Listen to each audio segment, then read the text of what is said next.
चलिए अब हमारा नेक्स्ट क्वेश्चन है एक्सरसाइज 3.1 का क्वेश्चन नंबर थर्ड। अब क्वेश्चन नंबर थर्ड क्या बोल रहा है, on comparing the ratio a1 divided by a2, b1 divided by b2 and c1 divided by c2 find out whether the following pair of linear equation are consistent और inconsistent. तो ध्यान देना, इससे पहले जब हमने क्वेश्चन नंबर सेकंड देखा था उसमें क्या था, पैरेलल लाइन होगी, कोइंसिडेंट लाइन होगी या फिर इंटरसेक्ट करते हुए लाइन होगी, है ना।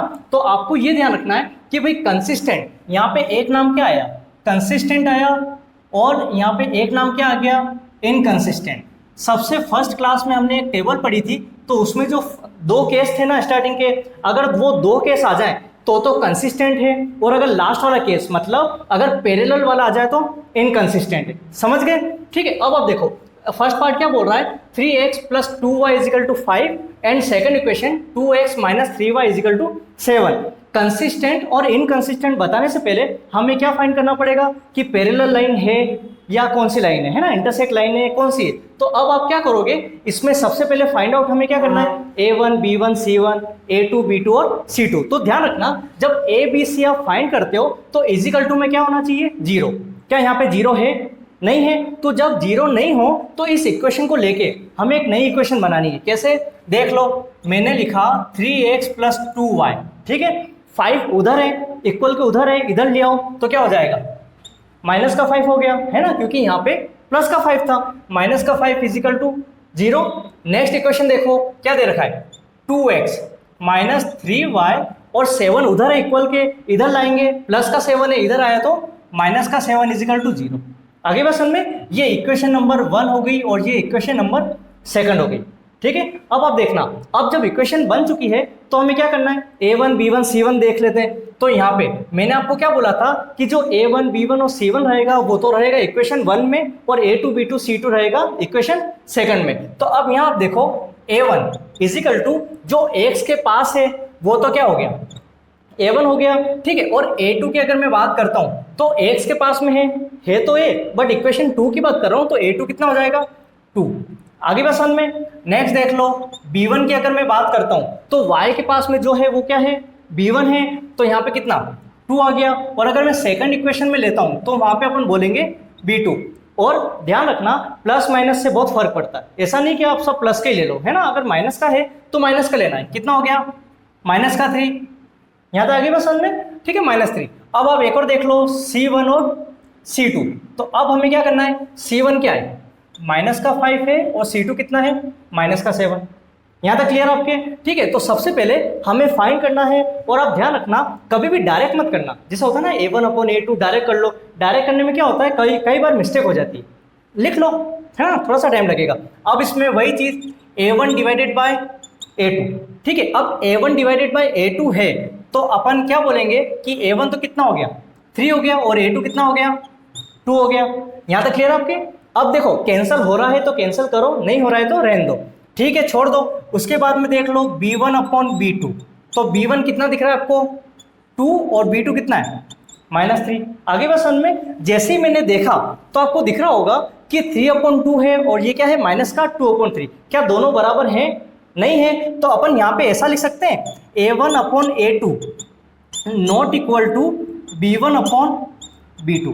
आई बस में मैंने आपको क्या बोला था, स्टार्टिंग के अगर दो केस हो जाए, मतलब अगर पैरेलल लाइन वाला या कोइंसिडेंट वाला या फिर इंटरसेक्ट करने वाला, ठीक है। तो अब ये कौन सा है, इंटरसेक्ट करने वाला।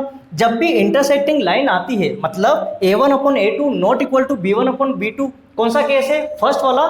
तो मैं इंटरसेक्ट लाइन नहीं लिख रहा हूँ क्योंकि हमें बता नहीं किया है कंसिस्टेंट, तो डायरेक्टली मैं यहाँ पे आंसर लिख देता हूँ, क्या हो जाएगा, कंसिस्टेंट हमारा आंसर है। आई बस में, ठीक है। आप चाहो तो शो कर देना कि इंटरसेक्ट लाइन, इसलिए अपन ये बोल रहे हैं आंसर। क्लियर है आता? ठीक है।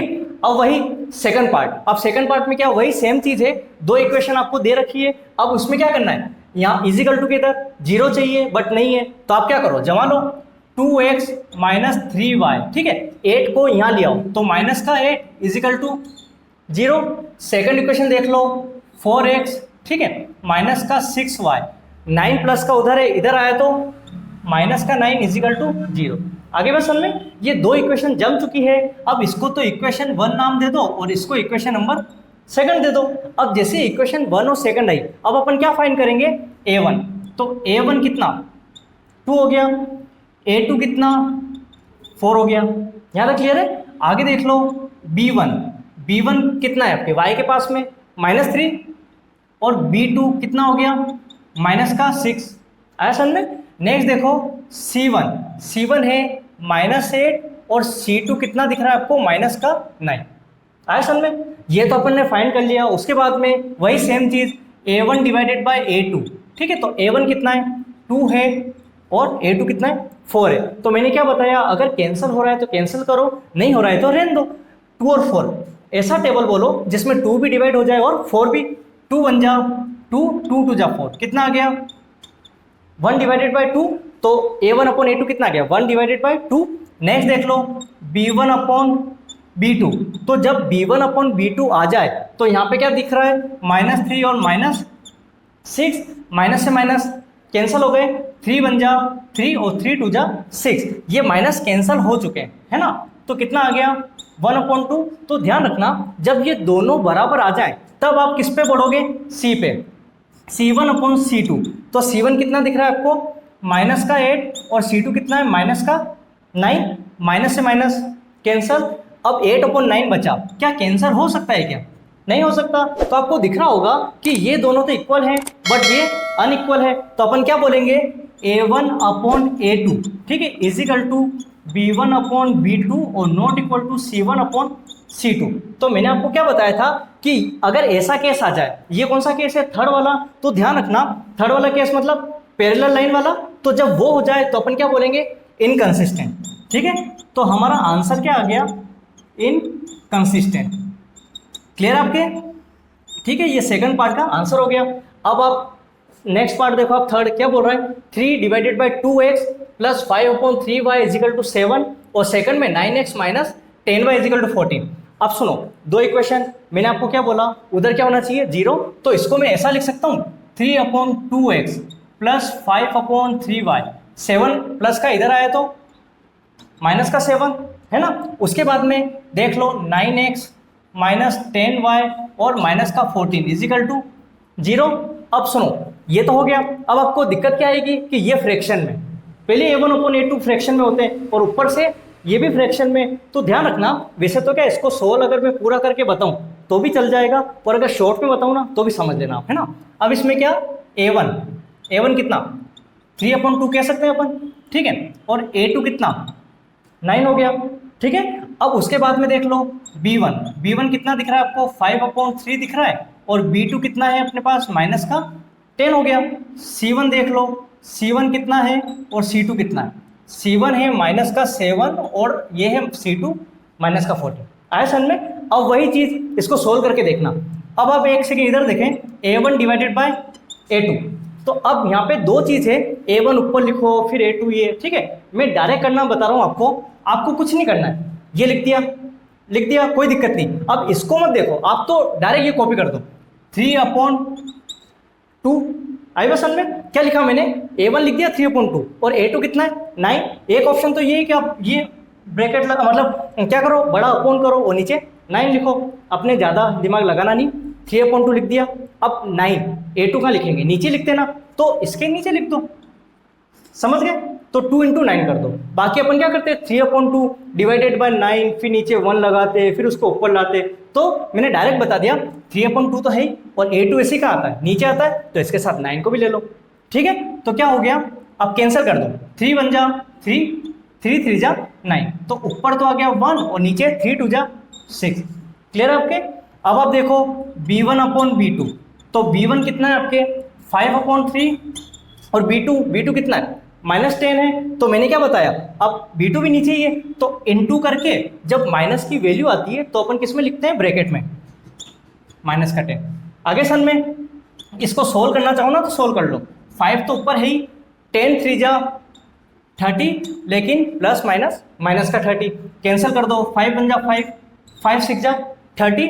अब एक चीज ध्यान देना, नीचे माइनस हो या ऊपर हो बात एक ही, ठीक है, नीचे हो या ऊपर हो बात एक ही है। तो इसको अपन ऐसा लिख दो -1/6, ठीक है। अब ये तो प्लस का है और ये किसका है माइनस का, तो अपन यहाँ पे ऐसा बोल सकते हैं A1 upon A2 not equal to B1 upon B2। दिख रहा है आपको, ये दोनों बराबर नहीं है। अब जब नहीं है तो कौन सा इंटरसेक्टिंग लाइन, और इंटरसेक्टिंग लाइन में अपन क्या बोलते हैं, आंसर अपना क्या हो जाएगा, कंसिस्टेंट। क्लियर आपके?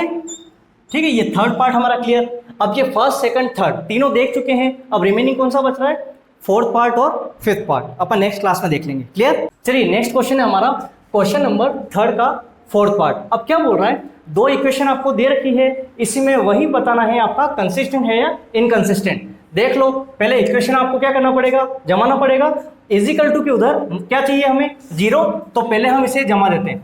5x माइनस 3y 11 प्लस का है, इधर आया तो माइनस का 11 और उधर क्या हो गया 0। ठीक है, ये इक्वेशन तो अपनी 1 हो गई। सेकंड देख लो, माइनस का 10x प्लस का 6y माइनस 22, उसको इक्वल के इधर लाओ तो प्लस का 22 इजिकल टू क्या हो गया 0, और इक्वेशन नंबर क्या, सेकंड। आई बस में। अब आपको पता होगा कि जब हमें कंसिस्टेंट और इनकंसिस्टेंट बताना होता है तो हम क्या करते हैं, जो स्टार्टिंग में हमने टेबल देखी थी, है ना, वही चीज। अब a1 क्या होता है, x के पास वाला देख लो क्या है 5 है, और a2 मतलब सेकंड इक्वेशन का जो है x, उसके पास में क्या है माइनस का 10। फिर आप देख लो b1 y के पास वाला माइनस का 3, और ये b2 हो गया सेकंड इक्वेशन का प्लस का 6। c1 कितना है माइनस 11, और c2 कितना हो गया प्लस का 22। यहाँ तक आगे बात समझ में? ठीक है, ये तो हमने फाइंड कर लिया कि भाई a1 a2 ये सब क्या है। फिर आपको क्या करना है, a1 divided by a2, a1 कितना है 5, और a2 कितना दिख रहा है आपको माइनस का 10। तो देख लो 5 1 जा 5, 5 2 जा 10। अब 2 क्या है माइनस का है, तो ऊपर लगाओ या नीचे लगाओ बात एक ही है। तो इसको मैं ऐसा लिख सकता हूँ माइनस का 1/2, है ना, चलेगा। उसके बाद में b1/b2, तो b1 कितना है माइनस का 3, और b2 कितना है 6। 3 1 जा 3, 3 2 जा 6, कितना माइनस का 1/2। उसके बाद में c1/c2, c1 कितना दिख रहा है आपको माइनस का 11, और वो कितना है 22।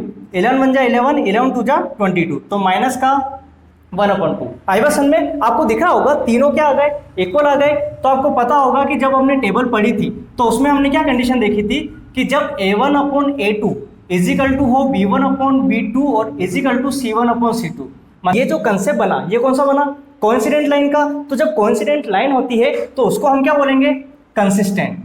आई बस में? ठीक है, कंसिस्टेंट। क्लियर है? तो फिफ्थ पार्ट। अब इसमें क्या बोला गया है कि दो इक्वेशन आपको दे रखी है, अब क्या करेंगे अपन, वही सेम चीज इजिकल टू क्या है 8 है, तो अब 8 को अपन को यहाँ लाना है। ठीक है, तो इक्वेशन जमा दो, 4/3x प्लस का 2y, 8 प्लस का इधर आया तो माइनस का 8 इजिकल टू 0, उसको जमा दो 2x प्लस का 3y, 12 प्लस का इधर आया तो माइनस का 12 और इजिकल टू 0। क्लियर है आपके? अब a1 a2 फाइंड कर लो। a1 क्या है 4/3, a2 कितना दिख रहा है आपके 2, है ना, b1 कितना है अपने 2 है, और b2 कितना है आपके पास 3। फिर नेक्स्ट c1 कितना है अपने पास माइनस का 8, और c2 कितना दिख रहा है आपके माइनस का 12। आगे बस हमने अब वापस वही चीज करनी है हमें, a1 divided by a2, a1 कितना है 4/3 है। अब ध्यान रखना यहाँ पे क्या है, a1 अपन में है और ये अपन में नहीं है, कोई दिक्कत नहीं, a2 है का नीचे है ना, तो आप क्या करो 2 को नीचे ही मल्टीप्लाई कर दो। क्लियर आपके? तो ये इजी हो गया, 2 2 जा 4 कंप्लीट। उसके बाद में आंसर क्या आ गया 2 डिवाइडेड बाय 3। क्लियर? अब आप देख लो b1 डिवाइडेड बाय b2, तो b1 डिवाइडेड बाय b2, तो अब ये क्या हो जाएगा, देख लो b1 कितना है 2 है, और b2 कितना आ रहा है 3, दोनों सेम है। जब दोनों सेम है फिर आप क्या करो आगे बढ़ जाओ, तो आगे देख लो c1/c2, तो c1 कितना दिख रहा है माइनस का 8, और c2 कितना दिख रहा है माइनस का 12। ये से ये कैंसिल कर दो, 4 2 जा 8, 4 3 जा 12, तो कितना आ गया 2 डिवाइडेड बाय 3।